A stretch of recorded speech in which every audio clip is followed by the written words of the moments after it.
अस्सलाम वालेकुम दोस्तों। उम्मीद करती हूँ आप सब खैरियत से होंगे। मैं आपकी खिदमत में एक नई कहानी के साथ हाजिर हुई हूँ। कहानी का उन्वान है जंगल का बादशाह और इंसान।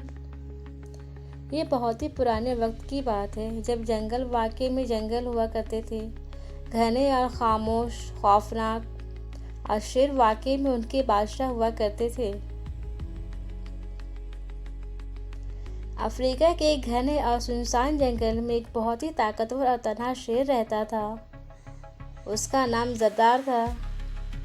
जरदार की दहाड़ इतनी जोरदार थी कि दरख्त के पत्ते कांप जाते, परिंदे उड़ जाते और जानवर सहमकर अपनी अपनी गुफा में छुप जाया करते थे।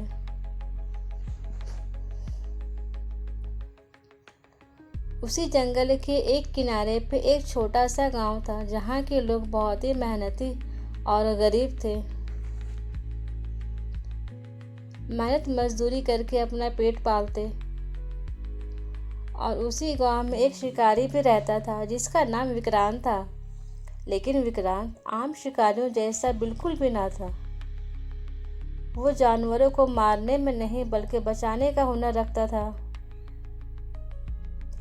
उसने बहुत सारे जख्मी और खतरे में पड़े हुए जानवरों को पकड़कर महफूज जगह में रखता, उसकी तीमारदारी करता और जब वो ठीक हो जाते तो उसे वापस से जंगल में छोड़ आता। एक दिन की बात है जब गांव में यह खबर फैल चुकी कि जरदार अब गांव के करीब आ गया है और उसने एक गाय को उठाकर ले गया। लोग डर के मारे थर-थर कांप रहे थे और अपने अपने घरों में रहने लगे थे। फिर सब लोग एक जगह इकट्ठा होकर विक्रांत के पास जा पहुंचे और उसे इल्तिजा की। तुमने अगर कुछ न किया तो वो हमें भी खा जाएगा।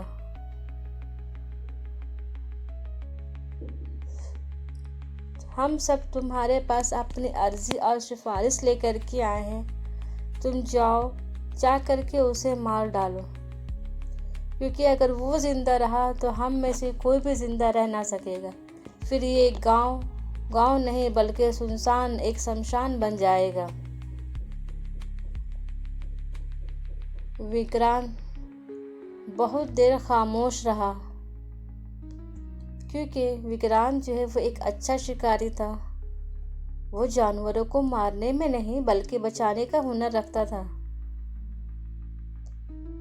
बहुत देर खामोश रहने के बाद विक्रांत तैयार हो गया, मगर वो अपने साथ बंदूक या तीर कमान नहीं लेकर गया। सिर्फ एक रस्सी और थोड़ा सा गोश्त और अपने तजुर्बे की बिना पर जंगल की तरफ निकल पड़ा।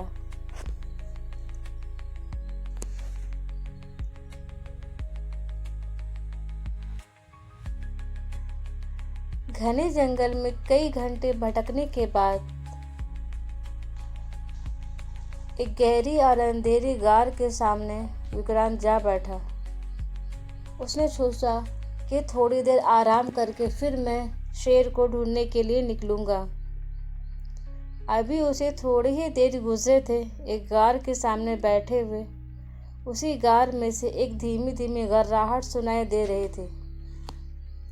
विक्रांत तो पहले डर गया, फिर उसने आहिस्ता आहिस्ता गार के करीब जा पहुंचा। अचानक ही एक बड़ी सी शेबा का साया उसकी तरफ नमूदार हुआ। वो और कोई नहीं, जरदार था। शेर की आंखों में चमक नहीं, दर्द थी, जिस्म पे जख्म थे, मगर उसने विक्रांत पर कोई हमला नहीं किया। बस उसे आंखों से घूरता रहा, जैसे कि उसे सवाल कर रहा हो, क्या तुम भी मुझे मारने आए हो या मेरी मदद करने आए हो? विक्रांत उसकी यह हरकत बहुत देर से देख रहा था। फिर उसने नरमी से जवाब दिया, नहीं नहीं, मैं तुम्हें समझाने आया हूँ। पर मैं ये देख रहा हूँ कि तुम शायद किसी तकलीफ में हो। तुम मुझे बता सकते हो, मैं तुम्हारा हमदर्द हूँ, मैं तुम्हारी मदद करने आया हूँ। ये बात सुनते ही शेर की आंखों में आंसू आ गए। चंद लम्हे खामोशी के बाद शेर धीरे धीरे विक्रांत के करीब आया। वो जख्मी था, थका हुआ था, दूसरे शिकारियों की गोली का निशाना बन चुका था। उसके जिस्म पर साफ नजर आ रहे थे कि उसे कितना बड़ा जख्म है। शायद वो इंसानों की बेरहमी से मायूस हो चुका था। विक्रांत ने डरते डरते अपना हाथ बढ़ाया और शेर ने उसका हाथ चाटना शुरू कर दिया। ये लम्हा ऐसा था जिसने दो दिलों को बदल दिया। दुश्मनी की जगह समझदारी और दोस्ती ने ले ली। दरिंदे और इंसान के बीच एक खामोशी सा रिश्ता बन गया, एक दोस्ती का रिश्ता, एक मोहब्बत का रिश्ता, एक हमदर्दी का।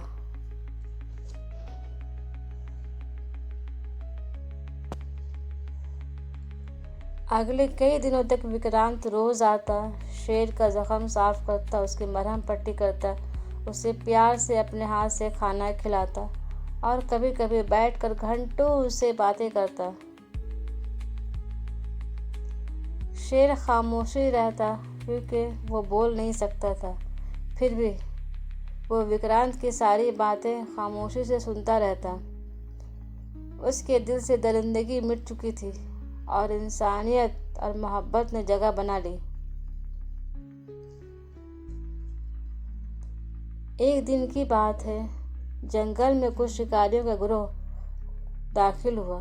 वो जरदार को मारना चाहते थे ताकि उसका शिकार, उसका गोश्त और उसके जिस्म की खाल बेचकर माल कमा सके।